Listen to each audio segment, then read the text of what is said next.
Hello and welcome to another edition. We've moved, decamped from Facebook along with millions of other people, and we are now on Twitter.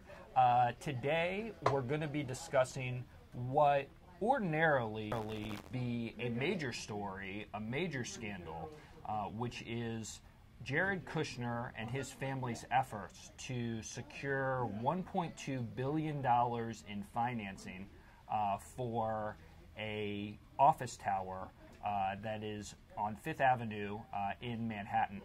Here to discuss it with me is Rebekah, who's a member of our team here at ThinkProgress and covers these issues. We both like to cover these types of conflict of interest issues. So I'm just going to kind of lay out where we are, and then Rebekah and I will talk about it a little bit, and then hopefully people out there in the universe, if you have questions you want to join in, we'll take some of your questions.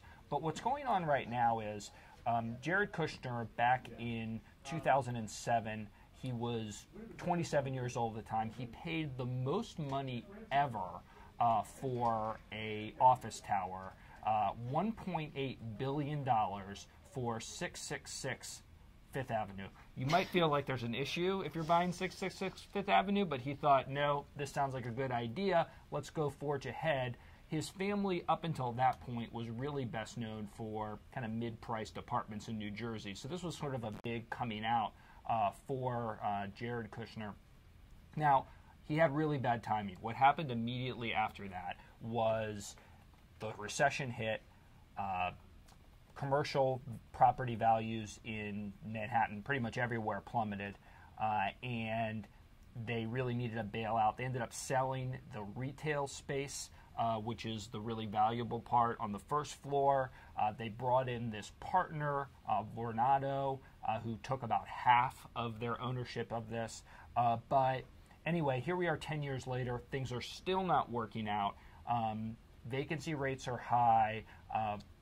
Jared Kushner, his family, their partners are having to pay millions of dollars just to keep this afloat. And the big thing that's looming over them is a $1.2 billion mortgage that's becoming due in February 2019. Now, you might think February 2019, that feels like a long way away, but when it's $1.2 billion, it's not something you're going to settle by looking through the change in your couch. You're really going to have to find somebody. There's not a lot of people with $1 billion in liquid cash, and it doesn't seem like any banks are going to really be interested in this because the value of this mortgage is greater than likely the value of the property. And so what we had, Rebekah, was Jared Kushner going around right after the election, talking with Anbang, which is a Chinese firm, trying to get some money. That seemed like they had struck a deal that looked like it was going to come together in March 2017. That came out, sort of fell through. But where we are now is his partner, Jared Kushner. We didn't hear anything from the Kushner family, but his partner, Vornado, put out in an SEC filing that they found a buyer to not only has Jared Kushner found some way to refinance this money, but he's also going to buy out the partner. So someone came in, we're calling it a white knight, although we just made that up. We don't know if they're really a knight or not. Or white. Or white, yeah. It could be a different kind of knight. And we don't know anything about it. And so, Rebekah, you're someone who follows these issues. How did we get to this point where you have someone who is the senior advisor to the president and they potentially could benefit from a $1.2 billion refinancing deal?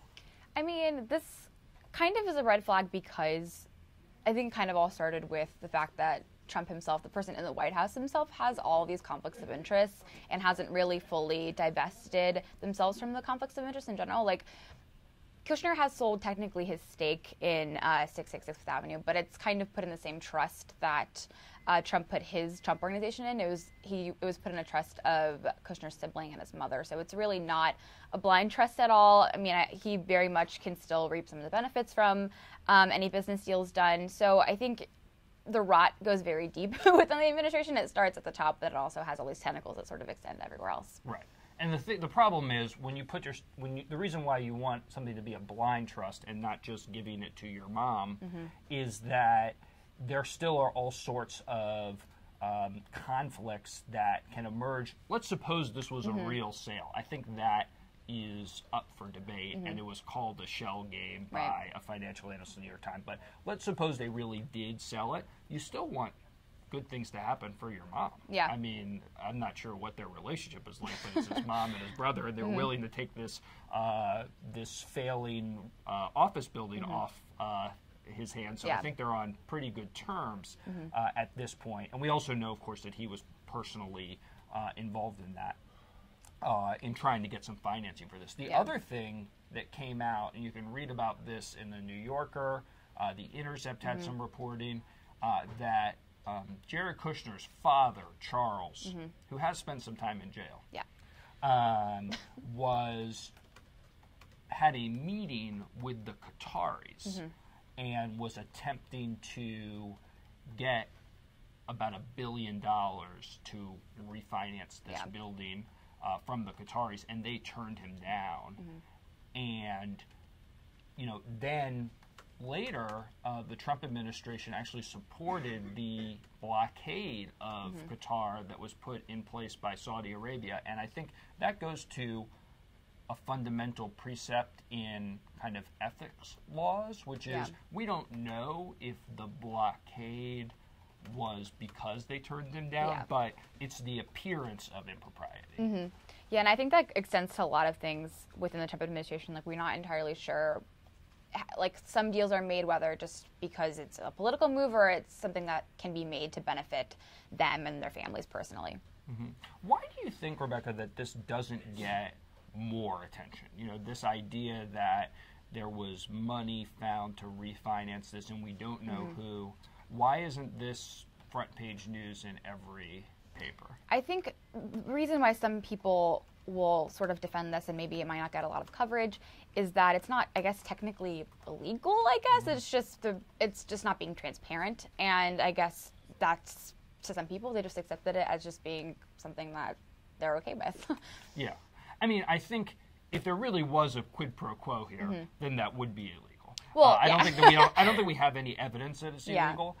There has been some reporting that Robert Mueller, who is investigating all things, is also investigating Jared Kushner's dealings and his efforts, including his efforts to get this refinancing. And then I think there's another question, which is why couldn't Jared Kushner get a security clearance?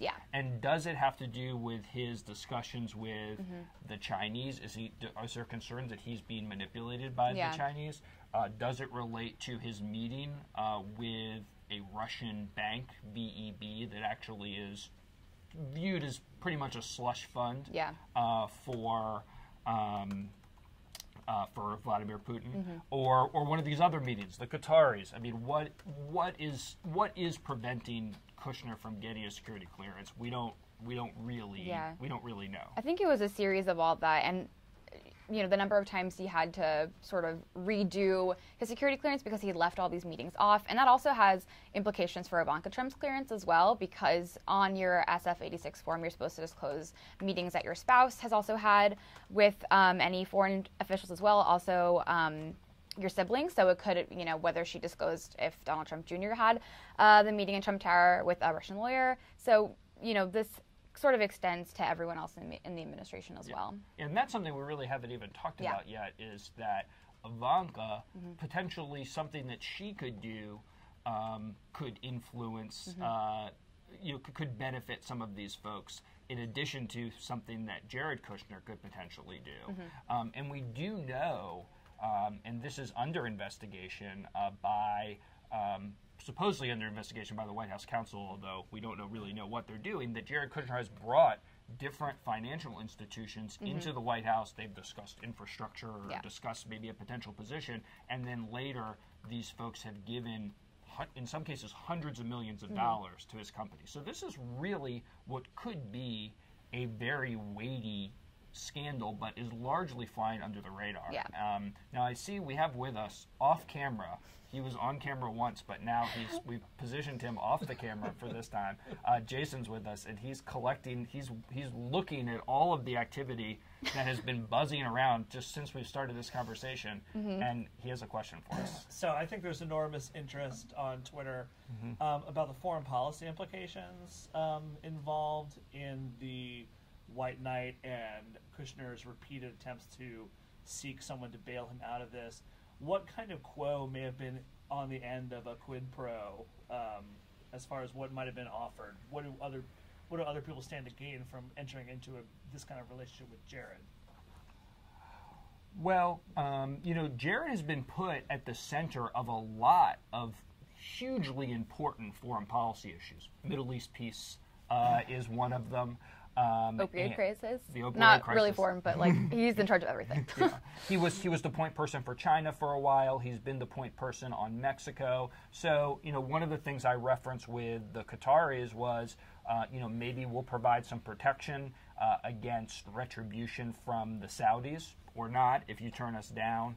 I think for China, certainly we're seeing a lot of live foreign policy issues related to tariffs and other things that perhaps Jared or Ivanka could put in a good word for you if you were on their good side. Again, we don't know if any of these things are happening, but in general, the way our ethics rules are set out, you're supposed to divest from all of your business activities.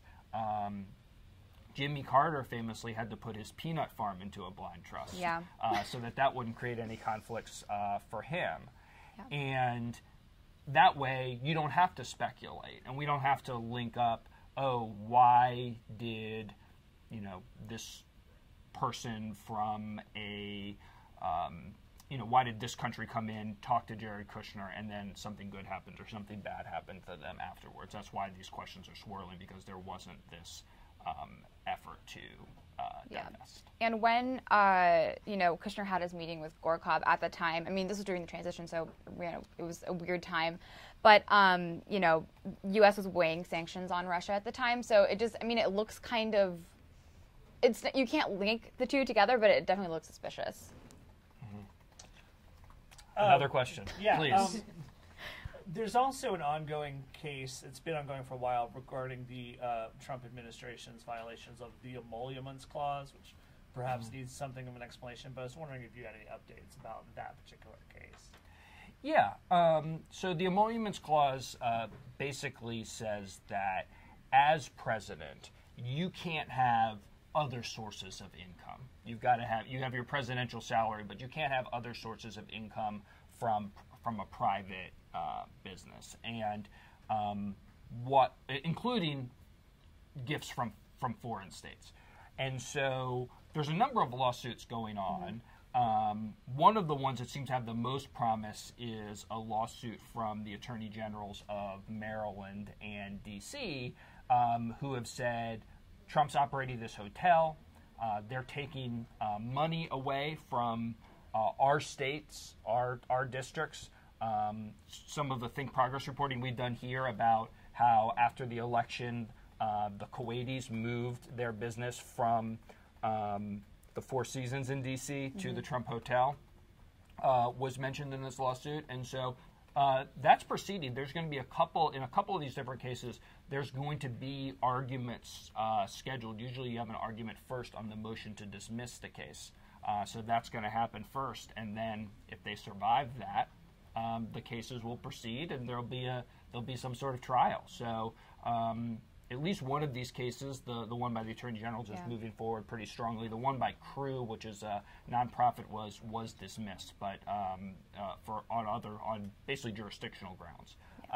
But there'll be some action this summer, is the update. Okay, we'll take one last question, and then we're going to wrap it up. Do you ever recall a time where ethics and divestiture were ever this preeminent? A lot of inquiry. It seems like we're talking about it more and more every day, and yet I don't ever remember this being an issue with the administration, Republican or Democrat, ever before. Maybe in my lifetime. Well, you haven't had a president who has owned an entire business empire, such as it is, and been president at the same time. So I think that's really the key distinction, and as such, and for that matter, Jared Kushner, a senior advisor, and Ivanka Trump, another senior advisor, all of whom have continued business interests. Generally, if you look at what Obama had, or even somebody like George Bush, they just had, index funds and treasury bonds and things like that. They could be pretty wealthy. I think a lot of presidents are pretty wealthy, but they sort of just have very vanilla investments that they couldn't really possibly control other than by, maybe the economy does well. But now we have this whole web of things. We've got golf courses in Dubai. Yeah. We have all of these different kinds of assets that are live, and that's why I think we have these issues. Do you care to speculate about why they might have just not divested? Seems that would have solved all these problems. I mean, they just put it in a series of shell companies, so it gives the appearance that they're fully divested, but they aren't actually at all. I think there was a ProPublica report that said that the lawyer for the Trump organization can pull money from his trust whenever he can. He doesn't have to disclose when he does so. So it gives the appearance of divestiture, but it's really not. And one of the pieces of a fun fact that I just found out whenever you're covering emoluments clause things is the last time I think the emoluments clause was cited or something in politics, I think it was Thomas Jefferson accepted a cigar box from the King of France at the time or something, and then so Congress was like, can he accept this gift from France? And that was the last time it was ever brought up, and so it's bizarre. Yeah, and I think the other thing is with these kind of assets, like with the Jared situation and with President Trump, it's if you have a $1.8 billion office building on Fifth Avenue, you can't really just turn that over really easily. And if you were to try to do that, you would probably have to sell at a little bit of a discount. Now, for a lot of people, would say this is the cost of public service. I think what President Trump and Jared Kushner and others have said is, we can get away with whatever we want. No one's going to do anything to us. And so far, they're right. And on that happy note, we are going to wrap this up for today. If you've liked this or hated this, please let us know. We're eager for your feedback. We have a team of talented producers that are helping us with this, and they will look at this and advise me to completely change what we're doing if you say so. And otherwise, we will see you back here next week.